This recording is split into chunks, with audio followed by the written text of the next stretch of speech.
Hi everyone, I'm SoBlezz. Welcome to my channel. Today we're going to pick up on story number 2 of the adventures of a beginner gardener.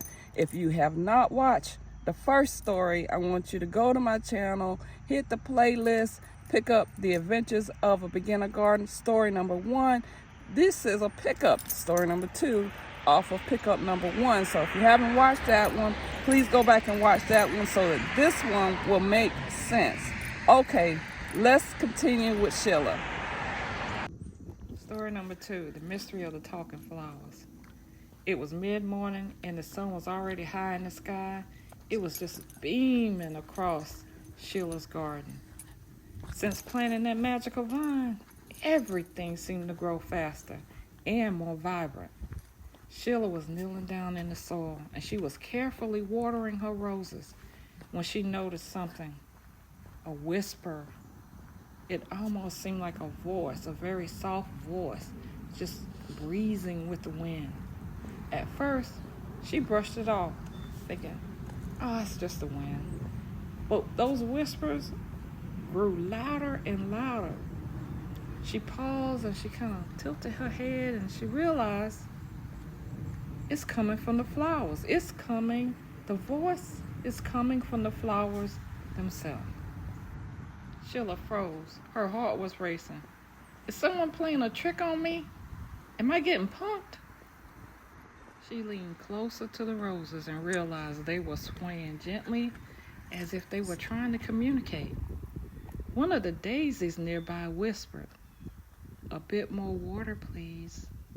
Startled, Sheila stood up quickly, her watering can tipping over. Did you just... She looked at those daisies and she said, Did you just say something to me? It couldn't be real. Could it? She looked around nervously, wondering if she had been working too hard in that sun. But the voice continued, becoming even more clear. The roses spoke next in a tone that sounded both elegant and slightly arrogant. Yes, of course. We're not just any flowers. We have been here longer than you realize. Sheila's eyes wide open. She was like, am I imagining this?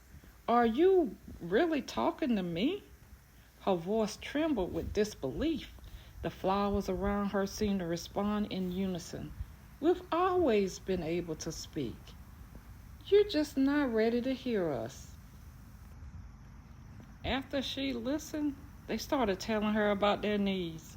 The roses asked for specific attention, explaining how they prefer their soil water and water to be balanced just right. The daisies, they giggled and asked for more sunshine, while the tulips requested a bit more shade. Sheila spent hours in the garden, engrossed in conversation with her plants. She learned more in one morning than she had in weeks of reading all them garden books. It was as if she unlocked a secret knowledge, a connection with nature that few people experience. However, amid the lively chatter of her new garden friends, Sheila noticed something strange. A patch of unfamiliar plants that had sprouted up near the back of the garden.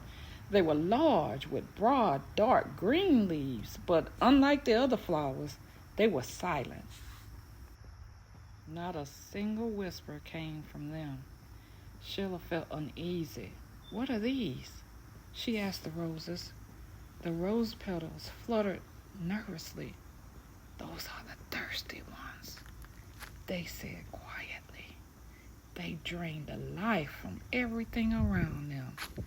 We're getting weaker because of them. Sheila had felt so bad. She had been focusing all her time and attention on the other flowers. She hadn't even noticed those. What are they? It's true. Some of the garden had been neglected. And the rest of the garden, it just wasn't as vibrant as it used to be. Some plants had even started to become wild, and the colors were fading. Even the magical vine seemed to be affected, its leaves turning duller shades of green. Determined to save her garden, Sheila decided to investigate. We'll find out who this silent plant is. As she got closer, she realized the soil around them was bone dry. They were absorbing all the water and nutrients, leaving nothing for the rest of the garden. With a heavy heart, Sheila knew she had to remove that plant before they caused more harm. But it wasn't easy. Their roots were deep and strong, tangled beneath the surface.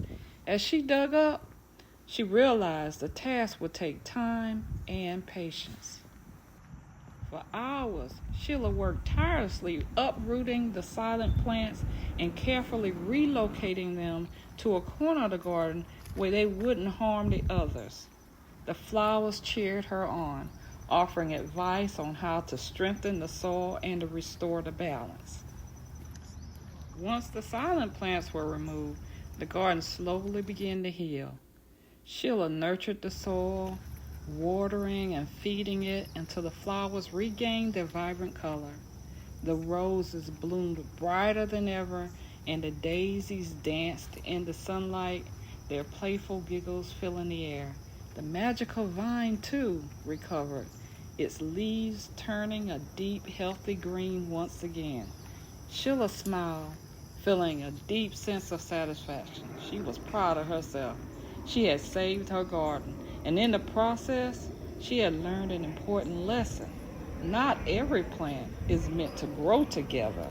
Some need more care, while others need to be kept separate to protect the balance of the soil. As the sun began to set, Sheila sat on the edge of her garden, listening to the gentle voices of the flowers. She had never imagined gardening could be so full of surprises. The connection she had with her plants had grown deeper, and now she knew she was not just tending to a garden. She was protecting a living, breathing community. This is the end of story 2. What tips or lessons did you pick up from this short story? If you like these types of short stories and you're interested in gardening, consider subscribing and turning on your notifications so that you are alerted when the next short story is uploaded. As always, I am thankful you decided to click on this video and spend your time with me today. I will see you in the next video. Have a great day, guys, and happy gardening.